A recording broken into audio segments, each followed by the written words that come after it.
Bonjour, j'espère que vous allez bien, j'espère que vous avez bien dormi aujourd'hui.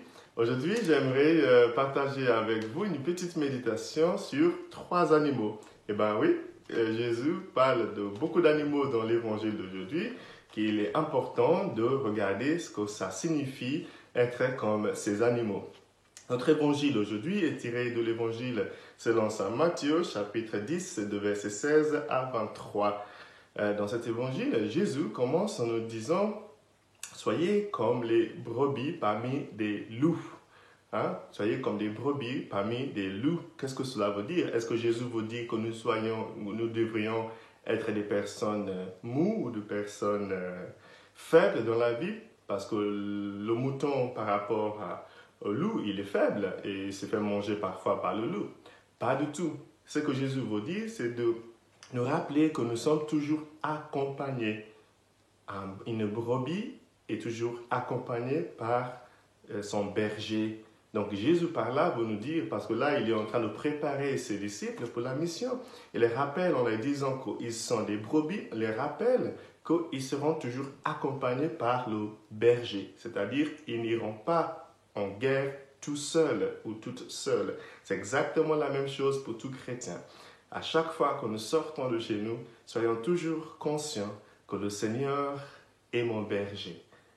Hein? Le Seigneur est mon berger. Si je suis une brebis du Seigneur, c'est parce que le Seigneur est mon berger. Ça ne veut pas dire que je suis idiot comme serait une brebis. Ça veut dire tout simplement que je suis toujours accompagné. C'est pour ça d'ailleurs que plus tard dans le texte, Jésus dit, si jamais tu te trouves dans une difficulté, n'aie pas peur, car l'esprit de ton Père qui habite en toi parlera en ta défense.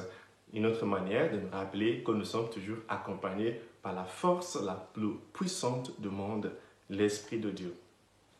L'autre image que Jésus prend dans cet évangile, il nous dit, soyez candides comme le serpent.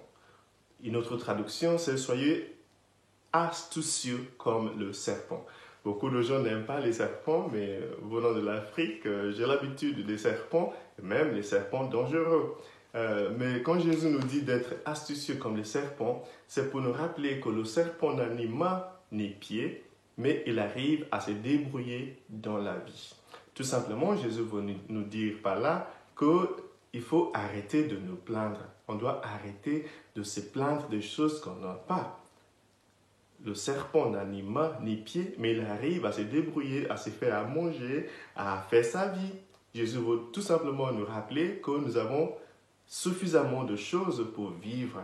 Donc plutôt de râler tout le temps, plutôt que de nous plaindre tout le temps, regardons ce que nous avons déjà. Regardons toi, qu'est-ce que moi j'ai, qu'est-ce que toi tu as pour te débrouiller maintenant. Au lieu de toujours regarder ce que tu n'as pas, regarde d'abord ce que tu as. Le serpent n'a ni main ni pied, mais il s'est débrouillé pour manger, pour vivre. C'est à ça que Jésus fait allusion en disant « Soyez astucieux comme les serpents, soyez intelligents comme les serpents. » Une troisième image, Jésus nous dit dans cet évangile « Soyez simples comme les colombes, soyez simples comme les colombes. » Là encore, il y a des gens qui vont dire bah, « Ça veut dire que je pourrais être stupide et dire que je suis chrétien ou chrétienne. » Pas du tout.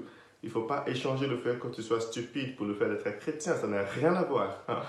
Les hommes et les femmes les plus intelligents dans l'histoire étaient généralement des chrétiens. Donc, il ne faut pas du tout penser que ma stupidité, c'est parce que je suis chrétien. Ça n'a rien à voir. Qu'est-ce que Jésus veut dire par là? Il vous dit, il faut savoir que la colombe, c'était l'image du Saint-Esprit. C'est l'image du Saint-Esprit. Et l'Esprit Saint, c'est une force douce. C'est une puissance douce. Jésus vous nous dit par cela que nous devons être comme les colombes, c'est-à-dire, ça ne veut pas dire qu'il ne faut pas avoir de pouvoir. Oui, il faut avoir le pouvoir, mais il faut déployer son pouvoir de manière douce. C'est ça qui change. Un chrétien n'est pas quelqu'un qui n'a ni argent, ni pouvoir, ni influence. Ben non, un chrétien peut bien avoir tout ça, mais les déployer de manière à ne pas écraser quelqu'un d'autre. C'est ça, c'est comporter comme une colombe. Voilà, j'espère que vous aurez compris quelque chose avec ces animaux, ces images que Jésus emploie ce matin pour nous expliquer encore un peu plus la parole de Dieu pour notre route de vie. Je vous souhaite une très belle journée et que Dieu vous bénisse. Le Père, le Fils et le Saint-Esprit. Amen.